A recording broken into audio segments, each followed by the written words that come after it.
উমরা, তোমরা হজ ও উমরার সাথে সাথে করো, বারবার করো।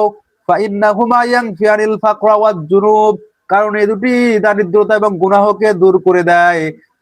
কামা ইয়ানফিল কিরু খাবাসাল হাদিদি ওয়াজ জাহাবা ওয়াল ফিদ্দা, যেমন ভাবে হাপড় লোহা ও সোনা রূপা থেকে ময়লা দূর করে, তেমনি ভাবে হজ ও উমরা আপনার জীবনের গুনাহ দূর করে দেয়, আপনার দরিদ্রতা দূর করে দেয়। আপনি দেখতেছেন যে হজ করতে গেলে আপনার 6 লক্ষ 7 লক্ষ টাকা লাগতেছে, কিন্তু আল্লাহ, আপনি হজ করতে গেলে আল্লাহ তাআলা আপনার দারিদ্রকে দূর করে দিবে।